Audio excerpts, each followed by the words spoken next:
Hello, everyone. Godre here, and this is my morning brief. On today's morning brief, I want to talk about Donald Trump. That's what I was actually giggling because have I actually done a Donald Trump morning brief before? I can't recall. Anyways, on today's morning brief, I want to speak to the tariffs, Trump tariffs. Yep, that's what it's called, Trump tariffs, and what it means globally and what it means for Nigeria. I've got a lot of people buzz me asking that I try to break that down. So that's what I'm going to try and do. So last year, when Donald Trump was doing his campaign, during his campaign trail, he did threaten that he was going to utilize tariffs as a tool to get some countries that he wasn't happy with. Term, some little pain, and people understand that. But long term, the United States has been ripped off. To, in a way, bend to what America's request is, or what he feels was best in the best interest of America. And so he decided he was going to impose tariffs on those countries. So what are tariffs anyway? So tariffs are just a form of taxes that countries levy on businesses for several reasons. So you impose tariffs perhaps because you want to encourage local production, or because you want to probably encourage or discourage certain products from being done or produced, or you probably want to even encourage certain technological advances as well. That is when you lower tariffs or make it zero completely, and then sometimes you also impose tariffs because as a government you want to also raise revenue. So those are just some of the reasons why tariffs are raised. But because every country has tariffs, one tariff or the other, and countries tend to deal with each other through global trade, there's always a need for countries to sign all sorts of agreements on how they implement tariffs. So, for example, if it's say Nigeria versus Ghana, we can say, okay, you know what, for every let's say table or chairs that is exported from Nigeria to Ghana or from Ghana to Nigeria, let's have equal tariffs of 10% each. Or let's say Ghana imports petroleum products or crude oil from Nigeria. Nigeria imports cocoa from Ghana. We can say, well, since these are most of our major products, we will impose a 10% tariff. You guys to impose a 10% tariff. So you see, that's fair on both sides. So countries can also have bilateral tariffs like that, so that you can encourage trade between the two countries. And at the end of the day, it helps companies, and then it also trickles down to employees, and then helps create job ultimately, and helps the economy as well. So tariff as well can also be used as an economic tool to get what you want, which people tend to call trade wars. And we did see a lot of trade wars during Trump's first term because he, as a businessman, knows the power of tariffs. And America being the largest or the strongest economy in the world, the largest and strongest economy in the world, everybody one way or the other has a trade balance with America. And so for that reason, America can wage a trade war fiercely with tariffs. I mean, think about it. A lot of people like to export to the American economy because Americans have very high GDP per capita, which means an average American earns way more than most other citizens across the world. And so when they consume, they tend to pay very well for their consumption. And so for that reason, most countries like to export to America as well. And so for that reason, America, of course, runs trade deficit with a lot of countries, which means America imports more from those countries than they export, and it helps those countries also grow. So, so Trump knows this, and one way to get countries to sometimes bend over knees or to just do what you want is to essentially just impose those tariffs. And so he made do with his promise during the week and imposed tariffs on Canada and Mexico. I think it was 25% on Canada and on Mexico, and then 10% on China. And as expected, because I mean, you're not the only one that can impose tariffs. Other people can impose tariffs as well. Canada also imposed their own tariffs, retaliated with their own tariffs on America, and like Mexico as well, also threatened to retaliate. And then just recently, China as well retaliated with their own tariffs against the US. Good enough, Trump has now, settled with the Mexican president and also settled with the Canadian president, and I think they've agreed to relax, to suspend the tariffs, I think, for a month while they all agree. But why did America impose those tariffs in the first place anyway? So, as far as America or Trump is concerned, tariff against Canada and Mexico, which are two of his largest trading blocs, tariffs were imposed because he thinks that they are not handling immigration issues very well, and fentanyl, which is essentially a drug that is banned in America, he feels coming through those borders, and he thinks that those two governments need to spend a lot more to avoid or to reduce the amount of immigrants or illegal immigrants that are coming into America from those countries, and that's why he imposed tariffs. And I guess maybe it worked, because now that he's imposed those tariffs, they've all come down to the round table and they've all agreed on what to do. And so he's relaxed it. But with China, it's basically because of how he thinks China is treating American businesses and some of China's economic policies, which Trump doesn't really like. And so that is why that one is still there. So I don't know how they're going to settle it, but that's still an issue. But how does this concern Nigeria? I'm sure you're wondering, okay, how do they concern us?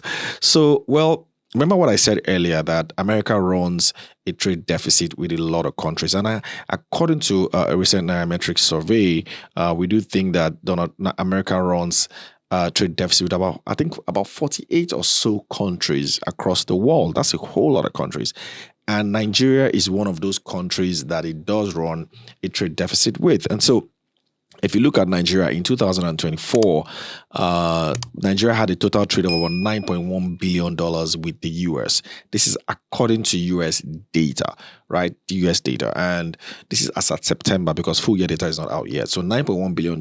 But in that number, $5.2 billion or thereabout, or $5.3 billion, if I want to approximate it, was what we exported to the US, where we imported goods of about $3.8 billion. So that means we had a surplus of $1.4 billion. Of course, a surplus is what we exported less what we imported. And so that's a surplus in our favor and a deficit from the point of view of the US. Guess what? Nigeria has often, in fact, more often than not, run a trade surplus against the US. So the US has often run a trade deficit with Nigeria years and years and years ago, even though we've seen the value of trade really drop over time. So for example, in 2023, total trade between Nigeria and the United States was around $8.2 billion. Again, Nigeria maintained a trade surplus of $3.1 billion with the US. So it appears that our 2024, trade numbers is likely going to be way higher than what we did in 2023, because in 2024 we're already on $9.1 billion. But here's the catch. In the last decade, let's say decade between 2014 and 2024, total trade between Nigeria and the US was around $74 billion. That's total trade in that decade. And of course, remember I said that 2024 was just at September, but I mean, even if you gross it up, let's even call it $80 billion or $76 billion in that 10 years, with Nigeria running a trade surplus of $14 billion. That seems huge, right? But if you look at the decade before 2014, that's from like 2005 or thereabouts, 2014, we're seeing a total trade of about $281 billion. In fact, $281.7 billion between 2005 and 2014. And then Nigeria running with a trade surplus of $200 billion. If you go back to that decade, what does it tell you? Doesn't it tell you how strong, in a way, the Naira was in that decade? That was like the decade that had remnants of the Obasanjo administration, Yar'Adua administration, and of course the first term or so of the Jonathan administration. And that was a very strong period for Nigeria economically. So it kind of gives you an idea of why the US is very important to Nigeria's trade. Because when we do trade with the US, we tend to have massive trade surpluses compared to when we deal with trade within the in the east, or like with the Chinese, or the Koreans or Russians or whoever that is on that other side of the continent, where we basically do more trade with at the moment. So as you can see, America is quite important to Nigeria when it comes to trade, even though trade between intercountry trade between Nigeria and the US has seemed to drop over the last few years.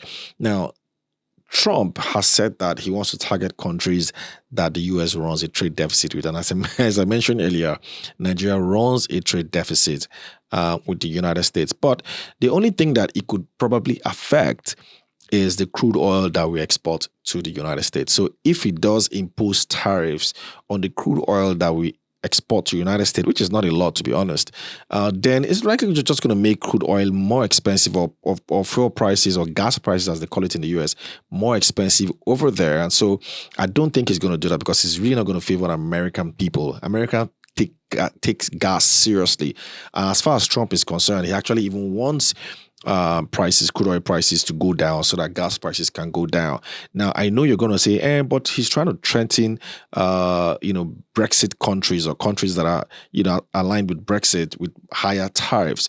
Yes, that's possible. But again, there's not a lot that we export to the US in terms of multi-products. The mono product and the majority product that we export to the US is crude oil. But we do import a number of things from the US, like used vehicles, particularly. Those are one of the most important things we import from the US, and some agro-based products as well.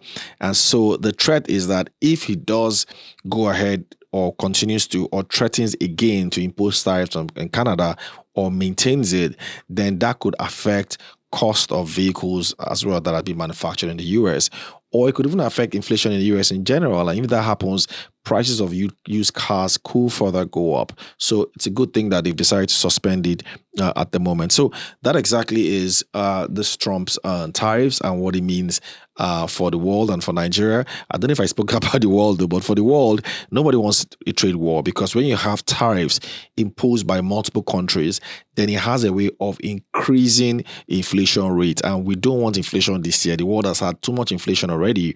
So we don't want that. I kind of think that leaders know that, because if we see the same kind of inflation that we had last year and 2 years ago, you're going to have interest rates continue to be sticky or higher. And that is not good for regular people. And that can cost people elections, or cost people votes in elections. And so we don't want it, because if there are tariffs, then prices are going to go up of goods and services. But as I always say, when you're in an environment that is pretty volatile like this, especially if you're a businessman, you better try as much as possible and front load some of your orders, front load some of your expenses, because we don't know what this thing could turn out to be. I do know, like I said earlier, that I think this is going to be a more stable year. Maybe these are just initial gra from Trump. Maybe he might just, at some point slow down, or maybe he's just doing this so that things can be better. So let's just be that optimistic. But very important that you follow the news, you follow the money, you follow Nairametrics, so that you don't miss out on the information that is critical as we look forward to a much better year in 2025. So that is my money brief for today. Of course, you can always drop a comment in the comment section if you think maybe you agree or disagree with some of my comments, or you have better ideas. Of course, do share it. And until we do this again, do have a profitable week ahead. Bye.